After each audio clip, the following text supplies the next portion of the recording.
नमस्कार दोस्तों, कैसे हैं आप लोग। मेरा नाम सौरभ कुमार है और मैं आप लोग को यहाँ पर लूसेंट का जनरल नॉलेज पढ़ा रहा हूँ ऑब्जेक्टिव। ये किताब आपका एमसीक्यू बेस्ड पैटर्न पर किताब है।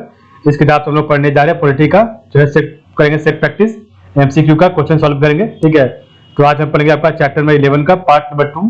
ठीक है, तो चैप्टर नंबर 11 का पार्ट नंबर 2 पढ़ेंगे द प्रेसिडेंट के बारे में। तो जो भी आपका क्वेश्चन होगा इसको हम लोग सॉल्व करेंगे। तो पहला क्वेश्चन है the vice president is the x official chairman of the option number A Rajya Sabha. Question number 2 है in case the president wishes to resign, so whom is he to address his resignation letter. तो two का right answer option number C vice president. Question number 3 है who held the office of the vice president of India for 2 consecutive terms. तो 3 का right answer option number है doctor Sarvepalli Radhakrishnan. Question number 4 है consider the following statement 1 और 2। ठीक है, which of this statement are correct. तो 3 का right answer option number A only 1 आपका करेक्ट है। ठीक है, no formal impeachment is required for the removal of vice president, गलत है। ठीक है, ये आपका जो है सही है। तो no formal impeachment is required for the removal of vice president. Dispute regarding the election of the vice president is refer to the election commission, ये गलत है। ठीक है, तो आपका 4 का जो है 4 का आपका जो है ऑप्शन नंबर 2 सही होगा, बी सही है ओनली 2। और इसका जो है ऑप्शन नंबर 1 गलत है और आपका दूसरा सही है। तो no formal impeachment is required for the removal of the vice president, ये गलत है। और dispute regarding election of the vice president is refer to the election commission, ये सही है। ठीक है, क्वेश्चन नंबर 5 है the union executive of India consist of. तो 5 का राइट आंसर है option number A the president, vice president and the council of ministers only. Question number 6 है which one of the following statement regarding the vice president of India officiating as president is correct. तो 6 का right answer है option number B he shall cease to be the chairman of the council of state। Question number 7 है consider the following statement, तो which of these statement are correct। तो 7 का right answer option number C both 1 and 2। तो the vice president is elected by members of an electoral college consisting of the members of both house of parliament. When the vice president discharges the functions of the president, you would be entitled to the same emolument, allowances and privileges to which the president is entitled if entitled under the constitution। Question number 8 है consider the following statement regarding the vice president of India. तो which of this statement are correct. तो 8 का right answer option number c both 1 and 2। The vice president is elected by an electoral college consisting of all the members of the both houses of the parliament. और दूसरा आपका the constitution is silent about a person who is the duties of the vice president of the vice president during the period of vacancy, ये भी आपका सही है। 9 number question है which one of the following statement is not correct. तो 9 का right answer option number B the vice president of India can be removed by single majority of votes past in the Rajya Sabha only, ये गलत है और आपका बाकी सब सही है। The vice president of India holds office for a period of 5 years। The vice president of India continues to be in office after the expiry of his term till his successor take over.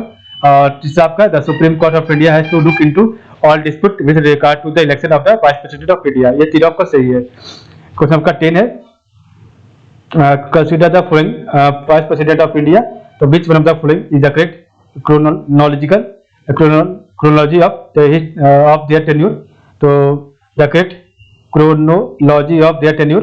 तो 10 का right answer है option number ए 1 2 3 4। पहला बीबी गिरी, दूसरा GS पाठक, तीसरा BD जत्ती और चौथा M Hidayatullah. तो पहला बीबी गिरी, दूसरा जीएस पाठक, थर्ड आपका बीडी जट्टी और फोर आपका एम हिदायतुल्ला। क्वेश्चन नंबर 11 है consider who is the chairman of the Rajya Sabha। तो who is the chairman of the Rajya Sabha, option A आपका जो right answer option B the vice president. Question आपका question number 12 है which of the following statement about the vice president of India are not correct. तो 12 का right answer option number इसका सी हो जाएगा सही, 1 और 4 आपका सही नहीं है। ठीक है, तो 1 और 4। तो in order to be vice president a person must be qualified for election as a member of the house of the people, ये गलत है। और आपका जो है he can be removed through a formal impeachment, ये आपका गलत है। ठीक है, तो 1 और 4 आपका गलत है। और बाकी जो आपका है a member of the state legislative can seek election to that office, the term of the office of the vice president is the same as that of the president. ठीक है, तो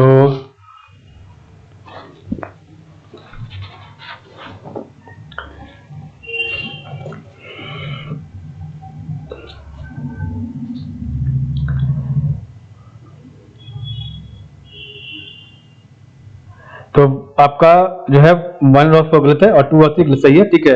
ये मुझे थोड़ा सा इसमें डाउट लग रहा है इसको आंसर में, तो देख लीजिएगा, एक बार चेक कर लीजिएगा। क्वेश्चन आपका 13 है, the proposal relating to dismissal of the vice president can be presented in, तो 13 का राइट आंसर है ऑप्शन में बी, राज्यसभा। क्वेश्चन आपका क्वेश्चन नंबर 14 है, which of the following vice president was not appointed as president of the country, तो 14 का right answer option number C, Krishnakant. Question आपका 15 है, the resolution for removing the vice president of India can be moved in the, तो 15 का right answer option number D, Rajya Sabha alone. Question number 16 है, who among the following have held the office of the vice president of India, तो 16 का right option number B 1 और 4 है, ठीक है। तो आपका जो है एम हिदायतुल्लाह और आपका जो है शंकर दयाल शर्मा, ठीक है। तो ये जिन्होंने जो है आपका वाइस प्रेसिडेंट का पोस्ट भी संभाला है, ठीक है, संभाला था और प्रेसिडेंट भी बने थे आपके हिदायतुल्लाह और शंकर दयाल शर्मा। तो इस प्रकार में देखा आज का वीडियो। कल हम पढ़ेंगे आपका चैप्टर में 11 का पार्ट नंबर 3। तो आज के लिए बस इतना ही। आप लोग का बहुत बहुत धन्यवाद।